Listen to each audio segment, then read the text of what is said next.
भगवान शिव जी ही एकमात्र ऐसे देव हैं जो अपने भक्तों के पूजा पाठ से जल्द ही प्रसन्न होते हैं। लेकिन यह पूजन विधिवत किया जाना जरूरी होता है। सोमवार का दिन भगवान शिव जी का माना जाता है। इस दिन भोलेनाथ की खास पूजा की जाती है। कहते हैं व्यक्ति अगर भगवान शिव को पूरे श्रद्धा भाव से एक लोटा जल भी चढ़ाता है तो भोलेनाथ उससे प्रसन्न होते हैं। सनातन धर्म में शिवलिंग पर जल, दूध, बेलपत्र आदि चढ़ाने का विशेष महत्व है। कई वस्तुएं ऐसी भी बताई गई है जिन्हें अर्पित करने से भगवान शिव का विशेष आशीर्वाद प्राप्त होता है।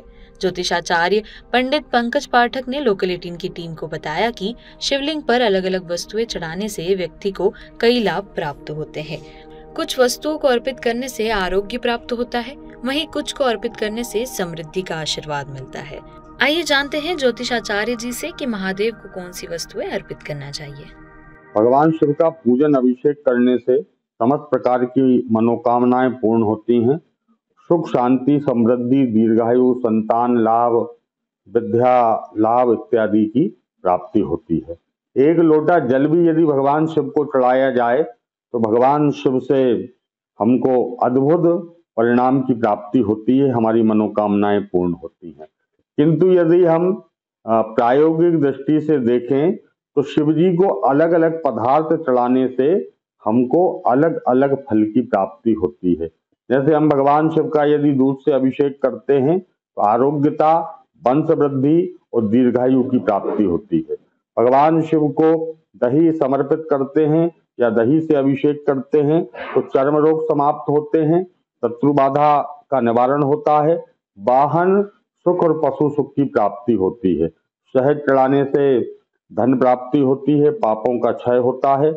शक्कर से भगवान का अभिषेक करें या शक्कर मिश्रित जल से भगवान का हम अभिषेक करते हैं तो पुत्र की इच्छा पूर्ण होती है, पुत्र की प्राप्ति होती है, साथ ही प्रमेह रोग की भी शांति होती है। शुद्ध घी से आरोग्यता और ऐश्वर्य की प्राप्ति होती है। गन्ने के रस से भगवान का अभिषेक करने से लक्ष्मी की प्राप्ति होती है। बुद्धि की जड़ता को यदि दूर करना है, यदि किसी बच्चे में कम बुद्धि है या पढ़ाई इत्यादि में उसका मन नहीं लग रहा है तो ऐसे में उस बालक के द्वारा भगवान शिव का अभिषेक शक्कर मिश्रित दुग्ध से कराना चाहिए। जल से हम भगवान का अभिषेक करते हैं तो वृष्टि की प्राप्ति होती है। व्याधियों की शांति के लिए कुशोदक से भगवान का अभिषेक करना चाहिए। गुलाब जल से, इत्र, सुगंधित पदार्थों से हम भगवान का अभिषेक करते हैं तो यश, कीर्ति, सम्मान और धर्म की हमको प्राप्ति होती है। केसर से, केसर मिश्रित जल से भगवान का अभिषेक करने से वैवाहिक सुख की हमको प्राप्ति होती है।